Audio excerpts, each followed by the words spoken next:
सितारों का जीवन चक्र, जन्म से मृत्यु तक। चमकदार वस्तुएं जो हमारे रात के आकाश को भरती हैं, ने सदियों से मानव कल्पना को मोहित किया है। लेकिन क्या आपने कभी इन ब्रह्मांडीय आश्चर्यों के जीवन चक्र के बारे में सोचा है?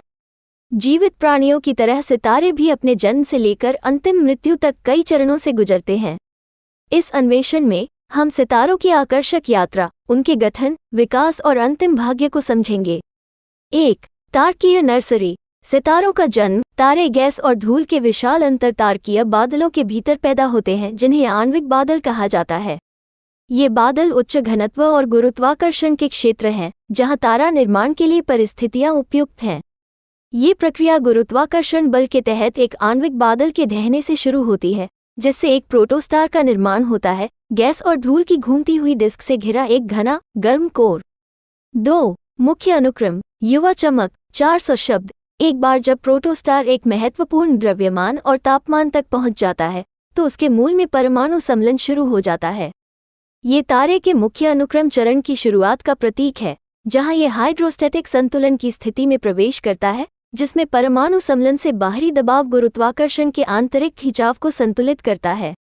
मुख्य अनुक्रम तारे, हमारे सूर्य की तरह, हाइड्रोजन को हीलियम में जलाते हैं, जिससे प्रकाश और गर्मी के रूप में भारी मात्रा में ऊर्जा निकलती है। जैसे ही तारे अपने हाइड्रोजन ईंधन को समाप्त करते हैं, उनका विकास उनके द्रव्यमान के आधार पर अलग हो जाता है। कम द्रव्यमान वाले तारे, जैसे लाल बौने, धीरे धीरे लाल दानवों में बदल जाते हैं, आकार में विस्तार करते हैं और अरबों वर्षों में ठंडे हो जाते हैं।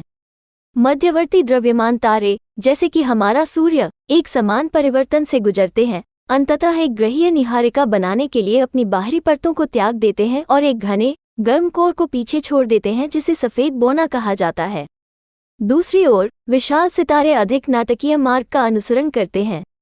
एक बार जब उनका हाइड्रोजन ईंधन समाप्त हो जाता है, तो वे सम्मिलन प्रतिक्रियाओं की एक श्रृंखला से गुजरते हैं, जिससे कार्बन, ऑक्सीजन और लोहे जैसे भारी तत्व बनते हैं। इन प्रतिक्रियाओं से अत्यधिक ऊर्जा निकलती है, जिससे तारा चक्रों में फैलता और सिकुड़ता है। अंततः सुपरनोवा नामक प्रलयनकारी घटना में बड़े पैमाने पर तारे फट जाते हैं और अपने पीछे न्यूट्रॉन तारे या ब्लैक होल जैसे अवशेष छोड़ जाते हैं। 4. तारकीय शव। न्यूट्रॉन तारे और ब्लैक होल। 400 शब्द। जब बड़े तारे सुपरनोवा से गुजरते हैं, तो कोर अपने गुरुत्वाकर्षण के तहत ढह जाता है।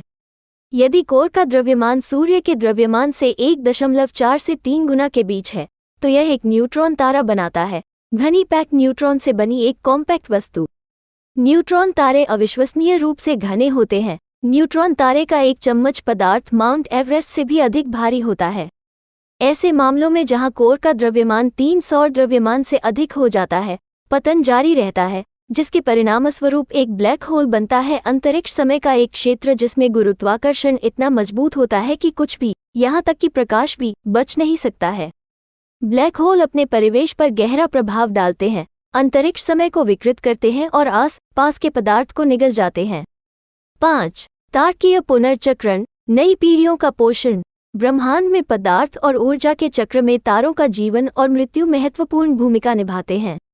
सुपरनोवा विस्फोट अंतरतारकीय अंतरिक्ष को भारी तत्वों से समृद्ध करते हैं, जो बाद में नई पीढ़ियों के सितारों और ग्रह प्रणालियों में शामिल हो जाते हैं। तारकीय विस्फोटों के अवशेष, जैसे निहारिका और सुपरनोवा अवशेष, ब्रह्मांडीय पुनर्चक्रण प्रक्रिया को पूरा करते हुए भविष्य के तारे के निर्माण का जन्मस्थान बन जाते हैं। 6. अंतिम नियति, मृत्यु और अपव्यय। 400 शब्द। समय के विशाल विस्तार में सबसे लंबे समय तक जीवित रहने वाले तारे भी अपने परमाणु ईंधन को समाप्त कर देंगे और अपने अंतिम चरण में प्रवेश करेंगे। कम द्रव्यमान वाले तारे धीरे धीरे ठंडे हो जाएंगे और सफेद बौने के रूप में लुप्त हो जाएंगे, जबकि बड़े तारे ब्लैक होल या न्यूट्रॉन तारे के रूप में